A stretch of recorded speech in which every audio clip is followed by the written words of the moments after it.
Hello, I'm Harim Bashir. I'm currently pursuing chemistry from IIT Bombay. Today, I'm going to give you an overview of Lecture 1 of Biomedical Engineering. So, let's start. So, Biomedical Engineering is integration of medical with engineering. So, when we both are combined together, we get biomedical engineering. So, what is exactly that? It integrates physical, chemical, mathematical, and computational sciences and engineering principles to study biology, medicine, behavior, and health. It advances fundamental concepts, create knowledge from molecular to the organ system level, and develop innovative biological material processes, implants, devices, and informatic approaches for the prevention, diagnosis, and treatment of disease for patient rehabilitation and for improving health. So these are the subdomains of biomedical engineering.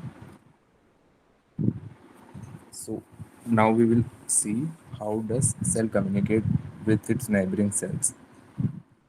So the methods are local signaling, where there are two types of chemical signaling and direct contact based signaling. Chemical is where the cell gives out signals or chemicals which triggers some reaction in the nearby cells.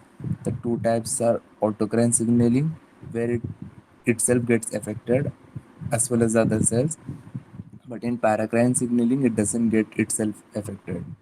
In direct contact based signaling, there is direct contact based chemical sending through one cell to another, and long distance signaling is using a neural cell which can transport messages over long distances. And what is the major function of human nervous system? It is for sensory perception, cognition, and motor and movement control. It also used for emotion regulation and learning. The function requirement of the system. Communication is the heart of things, because without communication, all the things cannot coordinate with each other. The information is transported with rapid succession, integration and analysis of information, storing and recalling of information, which is done by brain, and determining an appropriate response, and feedback and feed forward central control. Then design specification.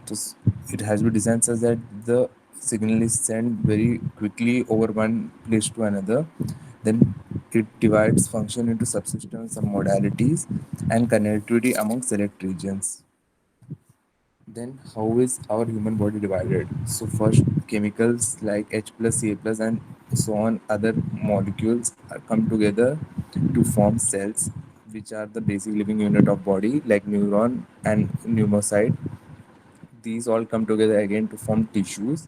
Then they together form organs, which are like brain, lungs, and heart. They all are then taken together to form organ system, and then finally these all together form an organism. This is a genetic diversity of the nervous system. It is that few genes are not expressed in our nervous system, and some are always present in our nervous system as well as other cells, and some are only explicitly shown in our nervous system. This is a microcephalic brain, and this is a brain of a typical control. So this is a diseased brain. So this is because due to mutation of a single gene, and this is the full form of ASPM, abnormal spindle-like microcephaly associated. Then this is the distribution of the nerves along our system. These are the types of distribution. So this is cortical pyramidal cell, retinal bipolar cell, retinal ganglion wall, and retinal amacrine cell, and cerebellar Purkinje cell, and neurons in mesosphere cell, trigenal nucleus. Is anatomy of a cell. So the cell has the structure where dendrites come out from the center. This is nucleus, cell body. This is the long axon through which information is conveyed, and this is the direction of impulse. This is axonal terminal, and this is the synapse. So dendrites are responsible for taking in information from nearby cells, nearby neurons, I mean, and axon is used to relay information to the further neurons. In this central part, there is mitochondria, endoplasmic reticulum, and the ribosomes, axon, which are connecting, and the soma and the Golgi apparatus as well. This, as I said, that neural extensions are axon and extensive branching are essential. For one thing, if it is with axons, the branching, then more information can be relayed. But in case if it is dendrite, then more information can be brought together. These are types of neural cells.